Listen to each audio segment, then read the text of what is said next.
Hi guys, thank you for tuning in. My name is David Lee and you're watching Asian with Hat.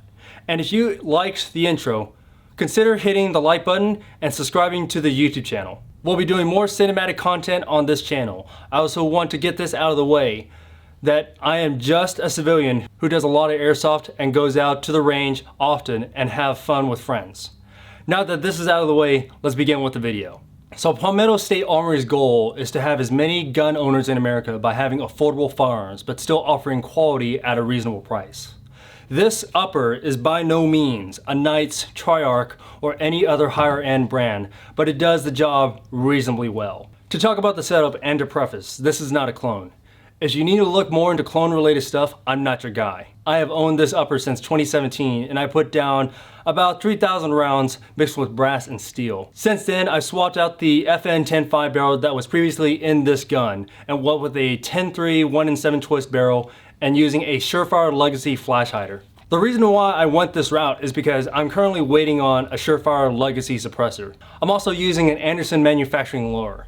I've been using this lower since 2017. I know there's a lot of controversy behind the company with quality control, but I'm gonna be honest with you. If there was a problem with any company and the company does not address it, then I would recommend to not shop with them. Thankfully, since owning the lower for the last 3 years and throwing on other setups, I can tell you right now that I have yet to see any issues, and if there are any issues, I will let you know. The most important part to the gun is the rail. This is a Daniel Defense RIS-2 9.5-inch rail. And if you guys don't know me already, I am a huge fan of the SOT mod style guns in airsoft. And so I wanted to replicate what I have in airsoft as what it is in my AR-15.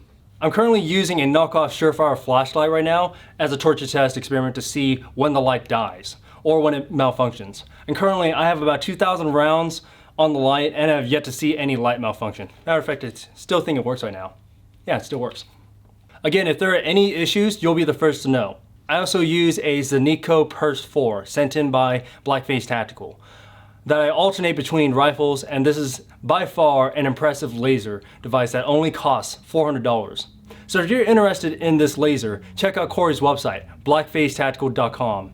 And if I'm not going to be using a Purse 4, I'm going to default to using an imitation laser just because looking cool matters. But seriously, I'd mainly have an imitation there as a placeholder because I hate feeling naked without having a box there where it's supposed to be. That's just my opinion. I'm currently using an EOTech EXPS along with a G33 magnifier. I've always been a fan of EOTech and love using their optics, despite some of the issues they had with the earlier models they had. I find EOTech today to be one of my favorite $500 optics to mount on my firearms or airsoft guns. Otherwise, I would grab a Hollow Sun or any other red dot around the $200 price point to mount. Iron sights. Let's talk about iron sights.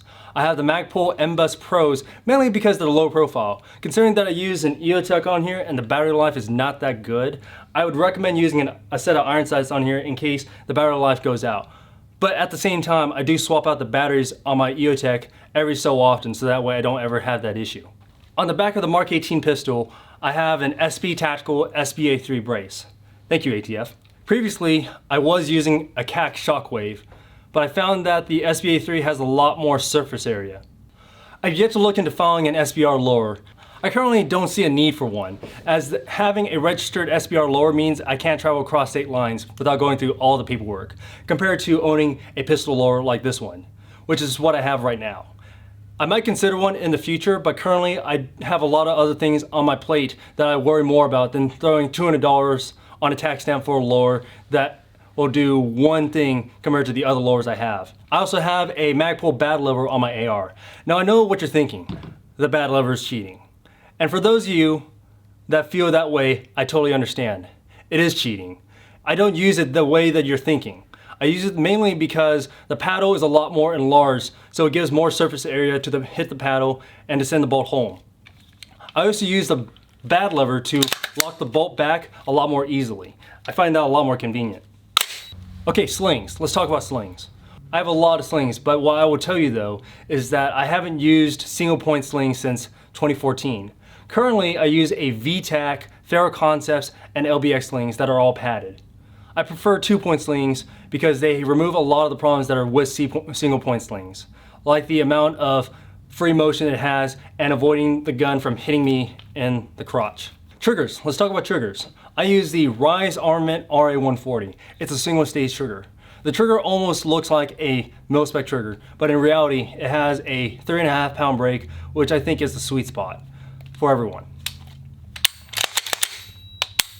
I went with Rise originally because they are made in Oklahoma, but I find that their triggers are very underrated in the tactical world.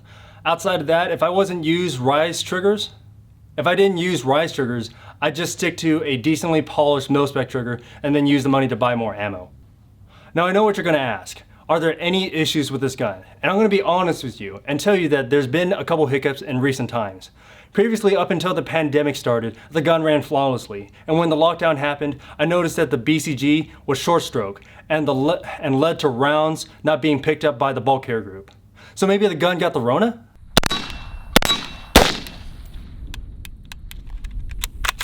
Jam.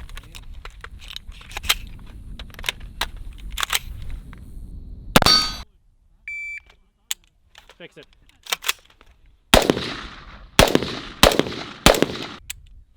Fix it. Fix what it. In the world? Stop, rack, reload. Since then, we replaced the gas rings in the BCG and cleaned the gas tubes, and it seems to cycle a lot better.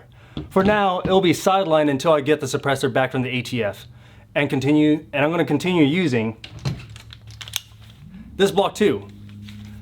This gun right here, this is a 14.5 imitation block 2.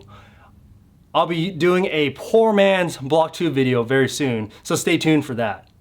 Overall, I enjoy using this setup. I think that the setup will turn into one of my most favorite platforms to use at the range once the suppressor comes out of ATF jail. And the MK18 will be used more for torture testing. I know that this is not a direct clone, and truthfully, I can't see myself throwing that much money into an AR just for bragging rights. I think this pistol does plenty for me, and at the end of the day, I have to deal with it. So if you guys enjoyed the video, hit the like button down below. If you guys have any questions, leave a comment down below. And subscribe to Asian with Hat if you haven't already. But most important of all, if you didn't like this video, hit the dislike button twice. Okay, my name is David Lee and I'm Asian with Hat, and I'll see you guys in the next video.